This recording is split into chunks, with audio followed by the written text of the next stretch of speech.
रामचंद्र जी को जब उनके पिता दशरथ राजपाट सौंपने वाले थे, तभी उनकी दूसरी पत्नी कैकेयी को उनकी दासी मंथरा ने खूब भड़काया। मंथरा ने कहा कि राजा तो आपके बेटे भरत को बनना चाहिए। इसके बाद कैकेयी ने राजा दशरथ से 2 वर मांगे। पहला, भरत को गद्दी मिलनी चाहिए और दूसरा, राम को 14 वर्ष तक वन में रहना होगा। राजा दशरथ को अपनी पत्नी के वर पूरे करने पड़े। जब रामचंद्र जी वनवास के लिए अयोध्या से निकले, तब लक्ष्मण जी ने भी उनके साथ जाने की इच्छा जाहिर की।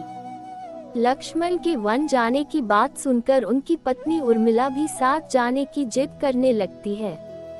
तब लक्ष्मण अपनी पत्नी उर्मिला को समझाते हैं कि वह अपने बड़े भाई और मां समान भाभी सीता की सेवा करने के लिए जा रहे हैं।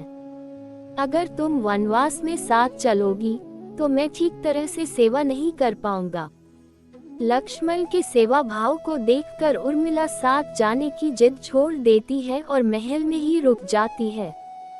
वन में पहुंचकर लक्ष्मण भगवान राम और सीता के लिए एक कुटिया बनाते हैं। जब राम और सीता कुटिया में विश्राम करते थे, तब लक्ष्मण बाहर पहरेदारी करते थे।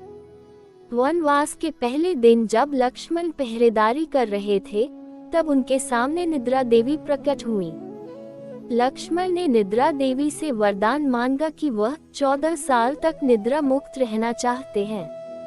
निद्रा देवी ने कहा कि तुम्हारे हिस्से की नींद किसी और को लेनी होगी। लक्ष्मण कहते हैं कि उनके हिस्से की नींद उनकी पत्नी को दे दें। इस कारण लक्ष्मण 14 साल तक नहीं सोए और उनकी पत्नी उर्मिला लगातार 14 वर्ष तक सोती रही। 14 वर्ष बाद जब भगवान राम और माता सीता के साथ जब लक्ष्मण अयोध्या वापस आए, तब नींद की अवस्था में रामचंद्र जी के राजतिलक समारोह में उर्मिला भी उपस्थित थी। यह देख लक्ष्मण को हंसी आती है। जब लक्ष्मण से हंसी की वजह पूछी गई, तो उन्होंने निद्रा देवी के वरदान के बारे में सब कुछ बताया। लक्ष्मण ने कहा कि जब मैं उबासी लूंगा, तब उर्मिला की नींद खुलेगी। लक्ष्मण जी की इस बात को सुनकर सभा में मौजूद सभी हंस पड़े। सभी को हंसते देख उर्मिला लज्जावश समारोह से उठकर बाहर चली जाती है।